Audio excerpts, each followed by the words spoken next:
Kasama ho natin si Attorney Reginald Tunggol, ang nagsisilbing spokesperson, tagapagsalita ng Senate Impeachment Court. Magandang araw ho muli sa inyo and thank you so much for joining us. Attorney Tunggol, sir, si Bombo Genesis at Bombo Jai ho ito. Welcome sa Bombo Radio Philippines, sa Bombo Network News, sir. Magandang umaga sa inyong lahat, Genesis, at sa inyong mga manonood at tagapakinig. Yes, thank you so much for joining us, Attorney. With me is Bombo Jai. Tayo po napapakinggan at napapanood sa ating 32 stations nationwide. Kamustahin ko ho kayo at ang Senate Impeachment Court after ho ng 5 linggo na na pag-usad po ng trial, Attorney.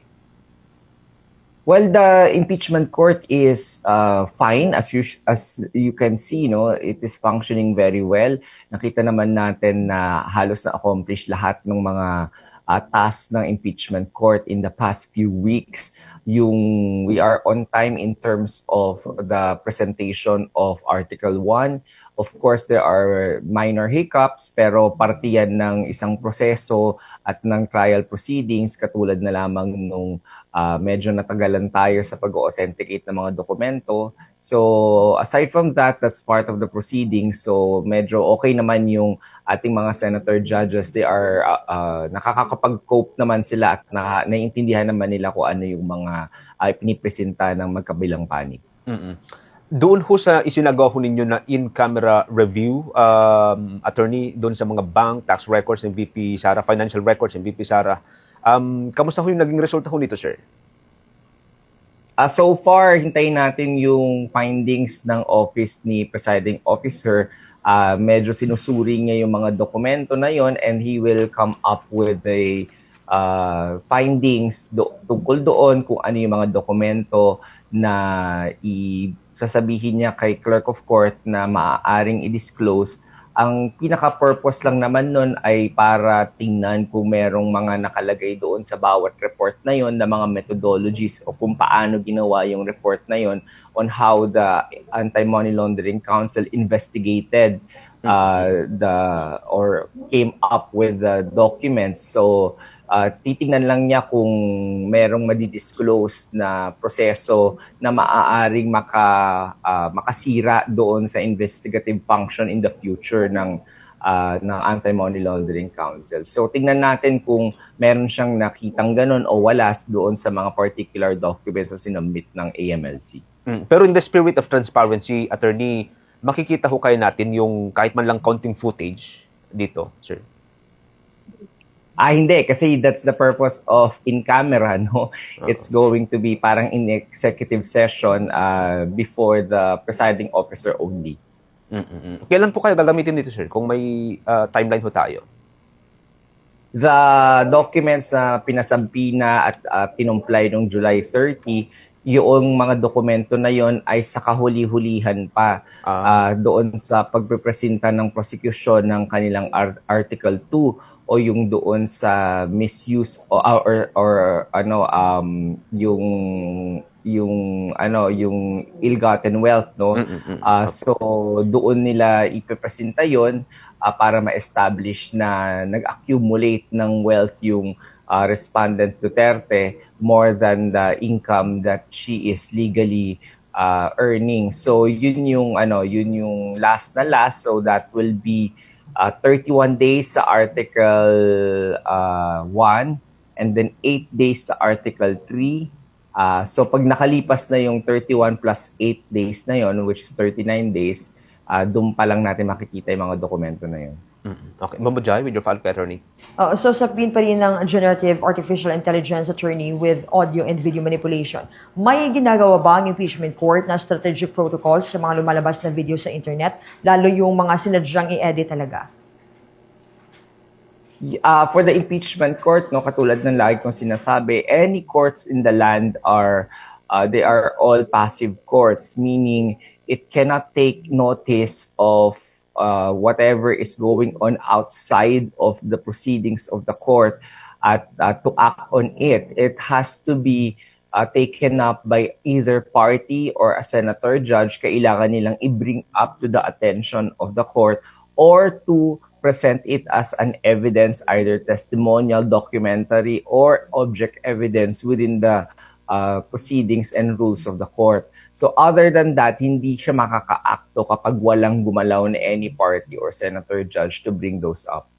Sa ibang usapin naman, attorney, as of now, may natanggap na ba kayong, or may natanggap na ba yung impeachment court na official request mula kina Senator Dante Marcoleta at Senator Jinggoy para maka-join dito sa proceedings?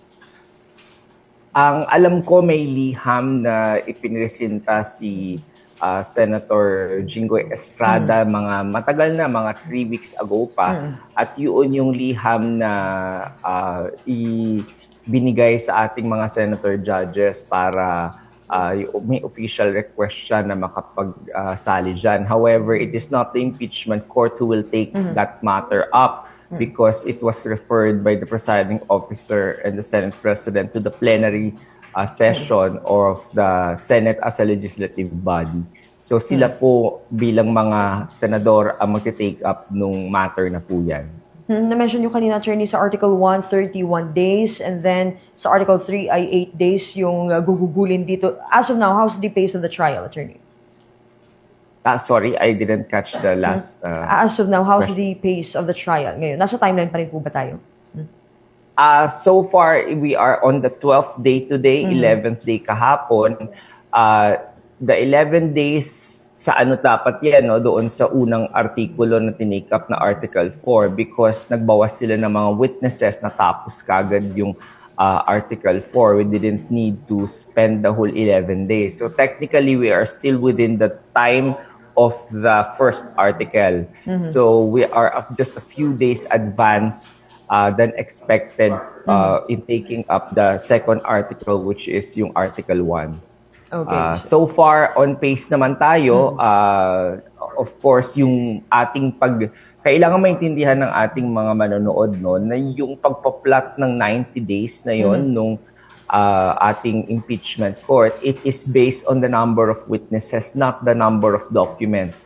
So kapag ang isang testigo po ay maraming kailangan i-identify at i-authenticate na mga dokumento, wala po tayong magagawa doon kasi yun po yung proseso na kailangan pagdaanan ng bawat dokumento para to be raised to the level of an evidence to be taken up by the senator judges. Without that, we will fail the due process of law. At yung kabilang panig naman, they will have the right na to confront those documents. Kapag finormal offer na at the end of the day, they will question the authenticity of that document and also the admissibility of those documents. So this is part of the due process at saka fair play that is in any court. So kung may kabagalan man ng kaunti, hindi natin kailangan i-sacrifice yung due process at saka yung fair play ng bawat party, ng prosecution, pati ng respondent, just for the sake of mapabilis yung proseso. So kailangan maintindihan po yun na laging nananaig po ang due process, ang pag-a-accord ng due process, lalong-lalo pa dun sa nasasakdal o sa respondent because of the Bill of Rights right po ng isang tao to be presumed innocent until proven guilty. So, kahit bumagal pa po tayo, kahit na umabot pa po tayo ng 5 araw po dito, basta po yung karapatan ng respondent and ng parties ay may i-accord po ng impeachment court. Yun po yung ultimate goal ng isang korte.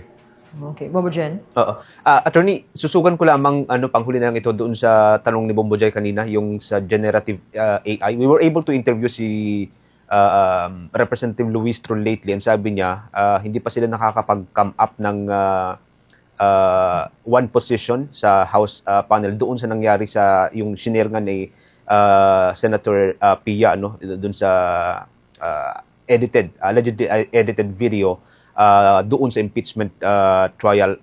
As of now, wala pa po kayo natatanggap na anumang position from the House na kumu-question ho dito, sir? Wala po. Kaya walang act din po yung ating presiding officer at wala ring akto na magagawa ang impeachment court regarding the matter. And to be fair naman po, I think yung video pong yun ay nakapaloob na rin po doon sa ethics complaint na i-file kay Senator Judge Pia Cayetano last week po. So I think it's the ethics panel and the Senate as a plenary who will be able to take that matter up because sila lang po yung may karapatan to discipline the judges. The purpose of the impeachment court is to try the articles of impeachment doon po sa impeachable officer natin, not to discipline yet Judges. the senators themselves. Okay. Attorney, again, thank you so much for joining us. Ingat-ingat po kay Attorney. Maraming salamat po rin sa inyo. Maraming salamat po. Si Attorney Reginald Tunggol Magakabumbo. Siya pong nagsisilbing tagapagsalita o spokesperson ng Senate Impeachment Court.